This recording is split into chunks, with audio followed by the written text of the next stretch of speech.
Times were rough financially, but I was hanging on by a thread. Like the average American, I was surviving. Unfortunately, three meth-infused criminals decided to push me so far over the edge that I can't even begin to imagine how many years it will take me to be where I was before. My mind refuses to accept the devastating reality that I have nothing now, and I'm legitimately traumatized. If you've ever been held at gunpoint for nearly 30 minutes straight while some girl who basically pretended to like you only to set the stage for her gangster friends to rip through your house and steal everything you've ever known and loved, including your identity, you'd understand that this is not easy for me. They stole a lot more than just $15,000 worth of stuff. They took my home, my pride, my independence, my tools to succeed, and my happiness. I don't think I'll ever be the same. This happened to me on November 30th at 8 o'clock a.m. on the south side of Billings, Montana. I've remained silent for so long because I was afraid that a viral post would scare away my predators. All I truly want is karmic justice. I want them to suffer as much as I have. Fortunately, thanks to several hundred hours of solo rogue vigilantism and research, I've managed to catch two of the three people who robbed me, and they are hopefully prison bound with 17 felonies and counting. R.I.P. Rest in prison, Desiree Rose Azur and Cody Joseph Vernon Flesh. If there's any justice left in this town, they'll be in prison for as long as it takes me to recover from the result of their insidious function. On a different note, the third person who robbed me is still running around the streets robbing others. It's a full-time job for him. His name is Daniel Garza. He's wanted for way more than just my kidnapping and robbery. He also held my friend at gunpoint and stole his car. He also burglarized Denny Menholt Chevrolet, and there was a $25,000 reward for any information that could lead to his capturing. He's also the most frequently mentioned person on the Billings crime page for any theft-related crime. The list goes on for days.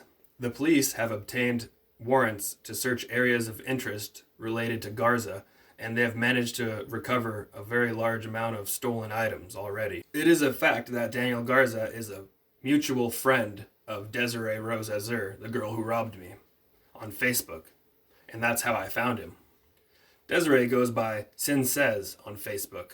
If it weren't for my ability to cross-examine all 503 of Desiree's friends 3 times, I would have never caught Cody Joseph Vernon Flesh, and I would have never identified Daniel Garza. Thanks, Ring and Facebook.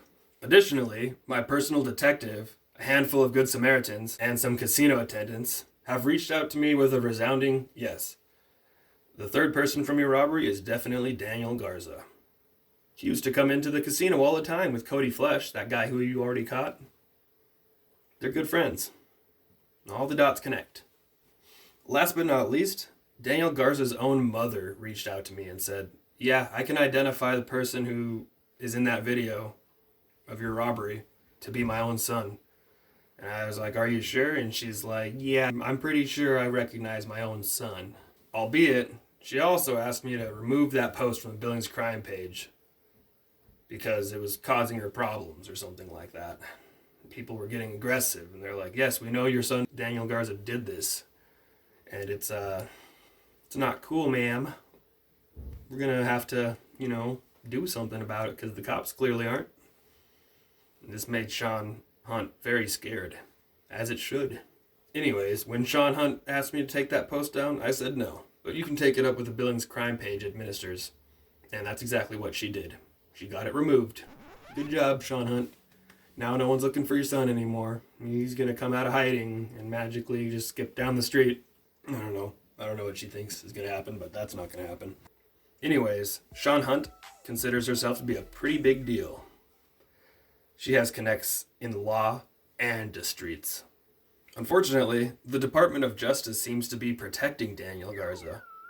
A friend of mine said that he chased Daniel Garza down, called the cops detained him or put him in the back of their cop car, and then, moments later, he was free, using Facebook again, never ended up getting detained. And the arresting officers did say, well, we might have a hard time getting him in jail because of COVID-19, we're pretty overcrowded. Meanwhile, 5, 10, 15 people are booked every single day with misdemeanors.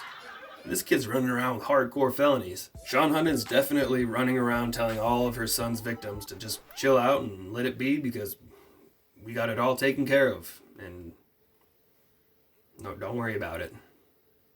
Is it not common knowledge that harboring a fugitive is a felony, punishable by up to 10 years in prison? Am I living in the script of a B-rated Netflix comedy? Good lord, how many more people have to suffer? He must truly think he's invincible right now. And to that, Daniel Garza, I'd like to remind you that even gods can bleed.